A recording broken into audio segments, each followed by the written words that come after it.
Halo teman-teman, apa kabar? Jumpa lagi bersama Bu Nova. Mohon maaf Bu Nova pakai record ya. Semoga tidak mengurangi pemahaman teman-teman karena ini sebenarnya review dan menjadi suatu bekal juga untuk kita. Mohon dengan uh, apa recording ini bisa teman-teman pelajari, bisa diputar berulang-ulang. Jadi tidak mengurangi tingkat pemahaman teman-teman ya. Nah, kita akan belajar terkait dengan sistem gastrointestinal. Kita akan mulai dari anatomi. Sistem gastrointestinal itu dari mulut, faring, esofagus, lambung, usus halus, usus besar, dan lain sebagainya. Saya kira teman-teman juga sudah memahami hal itu ya. Sudah memahami hal itu. Sampai dengan nanti usus besar, sampai dengan nanti rektum ya, di mana panjang gastrointestinal kita itu bisa sampai 7 meter ya. Ini kanal itu berarti saluran, jadi saluran yang ada di dalam dalam usus kita misalnya itu bisa sampai 7 meter. Ruangan aja ini misalnya 3x3 ya, ruangan kamar kita atau ruang kamar kos-kosan kita aja 3x3. Nah, usus kita atau salurannya ada di saluran pencernaan kita bisa sampai 7 meter. Nah, di sini akan ada kelenjar organ-organ digestif aksesori seperti gigi, lidah, kelenjar saliva, hepar, kandung empedu, ya, dan pankreas dan lain sebagainya ya. Tentu saja ada organ-organ atau kelenjar-kelenjar lainnya. Nah, ini saya kira teman-teman bisa paham nih ya, dari mulut ada kelenjar saliva kita, kemudian esofagus ya, kemudian ada lambung, kemudian ada usus halus, usus besar, rektum, dan anus. Ini adalah dari yang putih ini adalah saluran pencernaan kita, sedangkan yang hijau ini adalah aksesoris kita. Ada kelenjar saliva, kandung empedu, liver, dan pankreas ya. Nah, fungsi masing-masing komponen sistem pencernaan saya kira juga teman-teman sudah paham. Misalnya dari mulut, gigi, lidah, ya, dia merupakan proses secara mekanis, ya, mencampur makanan dengan dibantu kelenjar saliva. Tanpa kelenjar saliva kita tidak bisa mengunyah, kita tidak bisa makan, dan tidak bisa menelan, ya, tanpa kelenjar saliva, karena dia yang melembabkan. Faring, ya, faring ini nanti yang akan membantu ke dalam esofagus. Jadi esofagus itu, jadi saluran kita itu sebenarnya ada dua ya, saluran pernapasan dan saluran pencernaan. Jangan keliru ya, memasukkan selang NGT itu ya ke saluran esofagus ya, nanti akan masuk sehingga dia nanti selangnya ini nanti akan masuk ke lambung ya. Lambung ini memecahkan asam dan enzim melalui kontraksi. Jadi di lambung itu ada kontraksinya ya, ada kontraksinya. Kemudian setelah dari lambung ke usus halus, dia menghasilkan enzim, dia akan mencerna dan menyerap zat-zat makanan yang sudah kita makan itu diserap di usus halus. Nah, kemudian di usus besar dia akan menyerap air. Makanya feses kita itu kan bersifatnya lembek ya, bukan cair. Kalau cair itu berarti ada masalah dengan penyerapan usus kita. Atau bahkan kita konstipasi, keras fesesnya. Itu berarti ada masalah dengan gangguan penyerapan air di dalam usus besar. Terus kemudian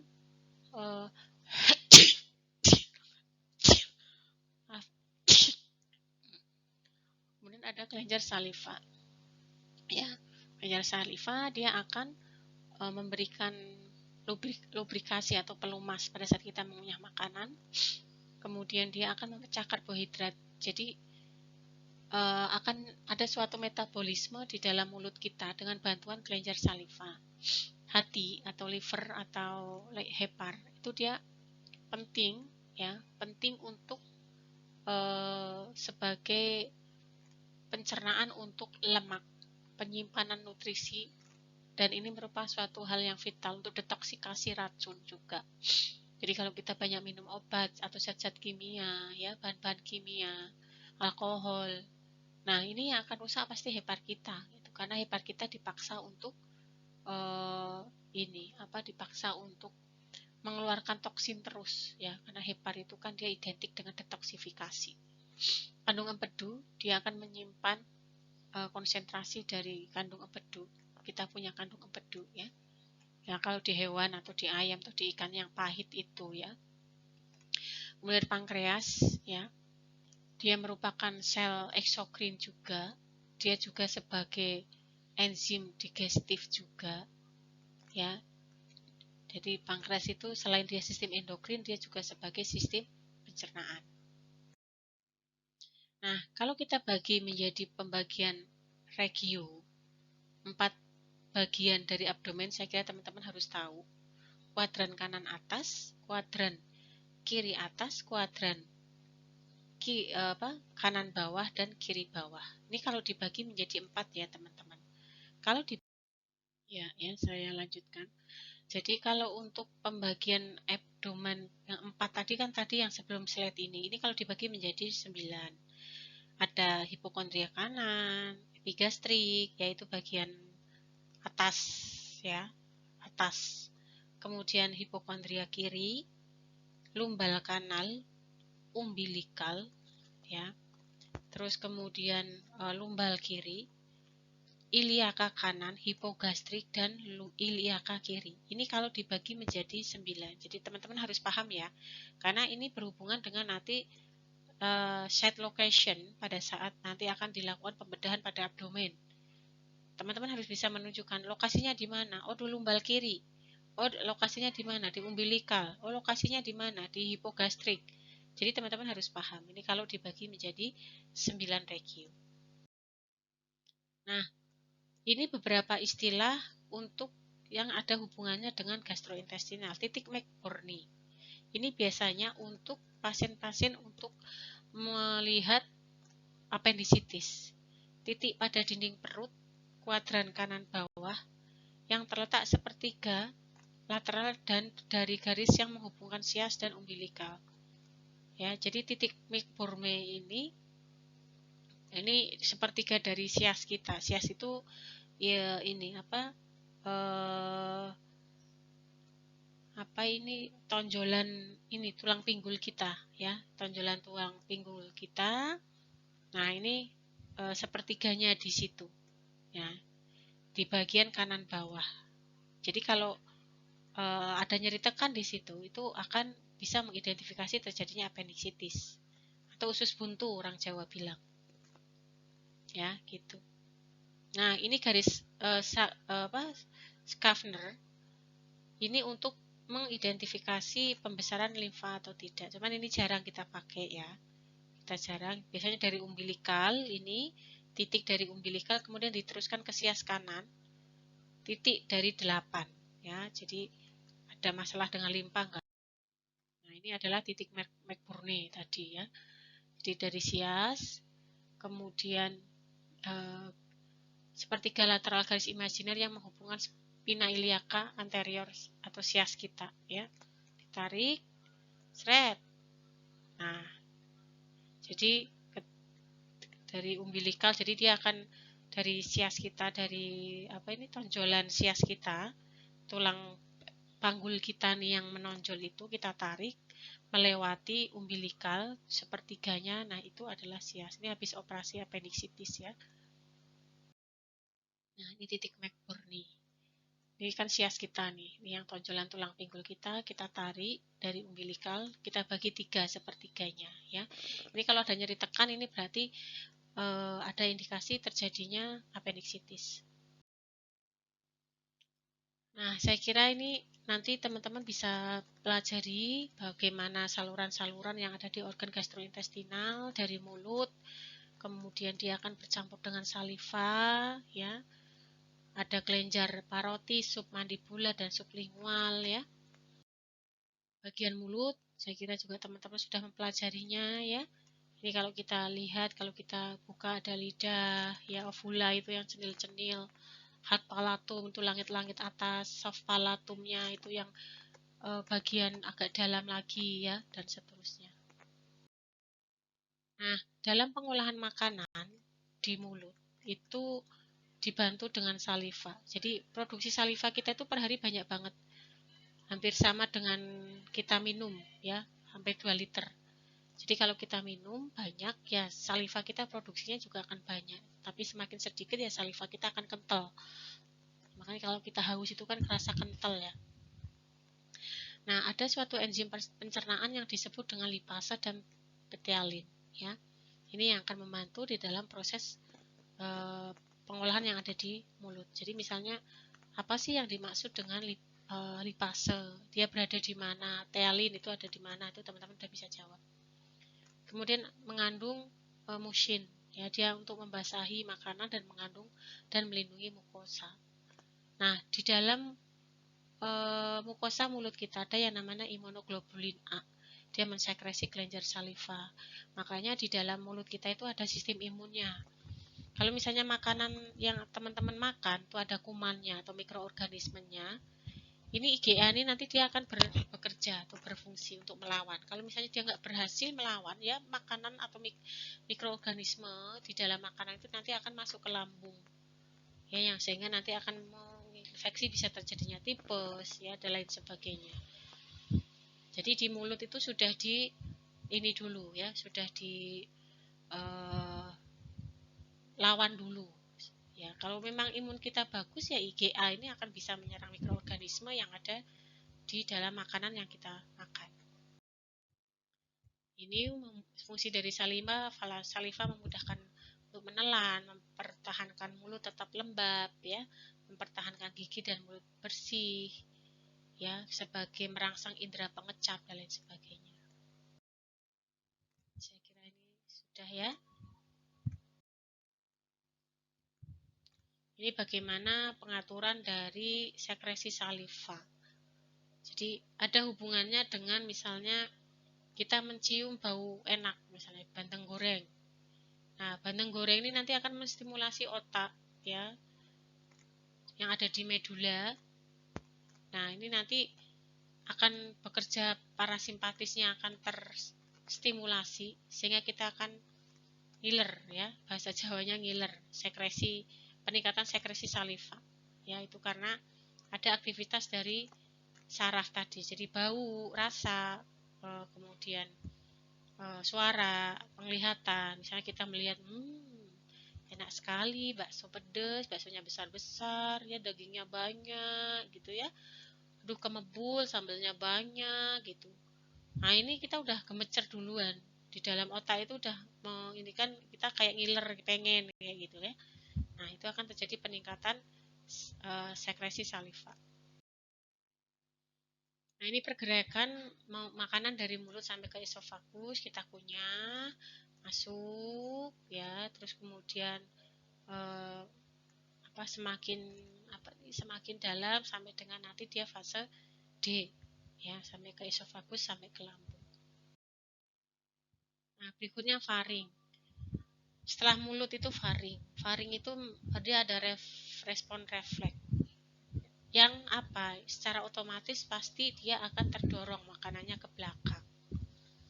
Ya, nggak bisa dia berhenti di faring. Nggak ada sejarahnya makan itu berhenti di faring, karena memang dia respon refleksnya itu dia isinya itu akan terdorong ke belakang ya, dari mulut terdorong ke belakang menuju ke faring ya. Jadi kalau bisa nggak Anda menahan muntahan makanan di dalam mulut sampai 2 jam, kalau bisa ya hebat ya, karena dia ada keinginan kita untuk menelan sehingga menuju ke faring gitu, karena ada dorongan ya. Kemudian ada dibagi menjadi 3 yang menghubungkan faring dengan hidung nasofaring, faring dengan mulut orofaring, dan faring dengan laring itu laringofaring ya. Gitu. Nah, esofagus berikutnya dari mulut, faring dan esofagus ini panjangnya 25 cm kira-kira. Setelah dari esofagus dia akan ke lambung, ya, akan di lambung. Dia ujungnya itu dia ada sphincter di awal dan ada sphincter di akhir. Jadi antara esofagus dan lambung ada sphincter, dari lambung ke usus itu juga ada sphincter. Ini anatomi lambung. Jadi dia berbentuk rugi-rugi ya. Kalau Anda pernah makan ampela ati itu kan ada rugi-ruginya itu. Alot-alot gimana gitu ya, itu kan otot itu sama dengan seperti ini bentuk lambung kita, vesika urinaria kita itu bentuknya seperti ini.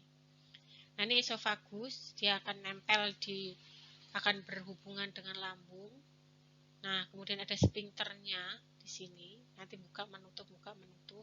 Kemudian dia akan ke usus, dia juga ada sphincternya ya. Gitu.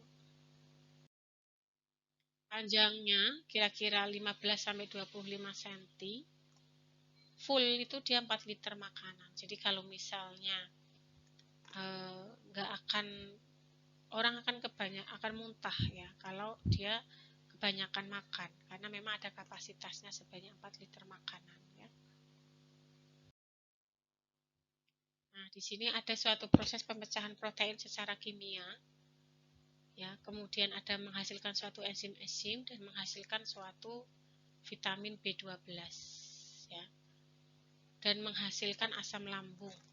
Ya, asam lambung itu jangan dikira apa. Jadi asam lambung itu untuk pertahanan tubuh kita juga. Jadi kalau misalnya mulut tidak berhasil, ada mikroorganisme di makanan tidak berhasil diserang di mulut, dia akan masuk ke lambung. Ini asam lambung inilah yang berfungsi nanti untuk membuat keasaman dari mikroorganisme itu akan berubah ya, sehingga diharapkan bisa mati dengan perubahan asam yang dilakukan oleh asam lambung atau HCl.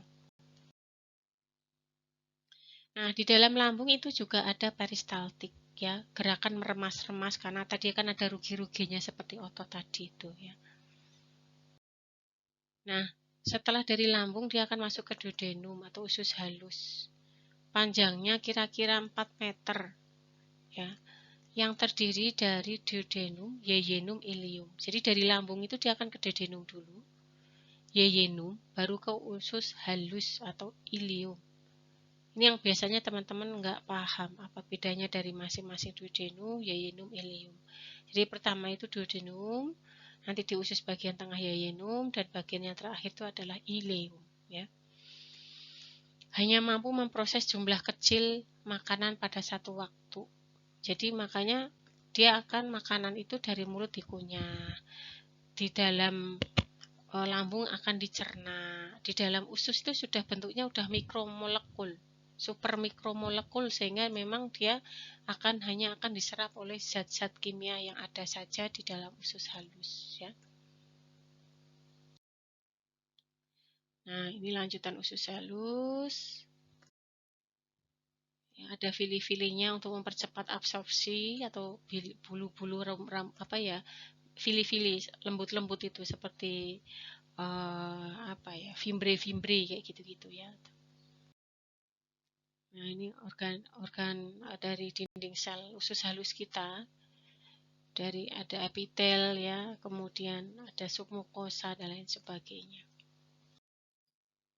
Nah, berikutnya adalah struktur pankreas. Jadi ini kandung empedu kita yang warna hijau ini. Ya, terus kemudian ini pankreas kita. Ya, terus kemudian ini duodenum kita, itu usus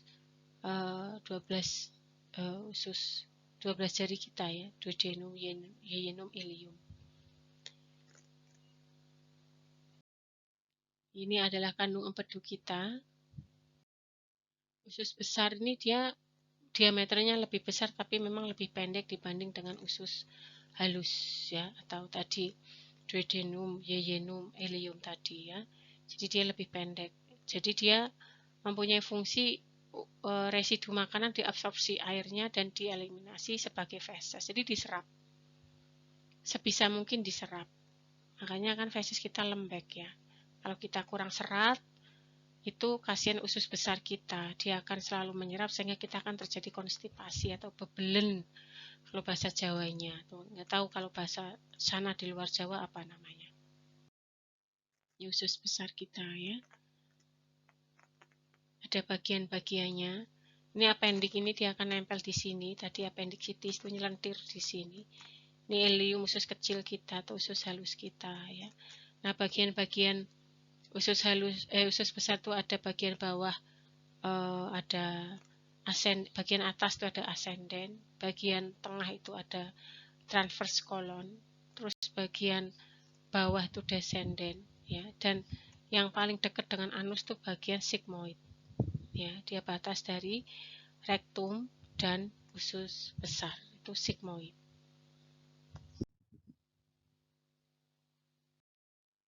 Nah, ini untuk aksesoris, organ-organ aksesoris, saya kira teman-teman nanti bisa baca ya. Apa sih pankreas itu fungsinya? Untuk pencernaan itu berarti dia menghasilkan suatu enzim.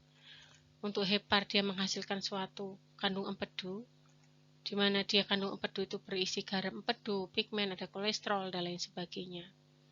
Nah, gallbladder itu kandung empedu itu untuk menyimpan empedu kita ya.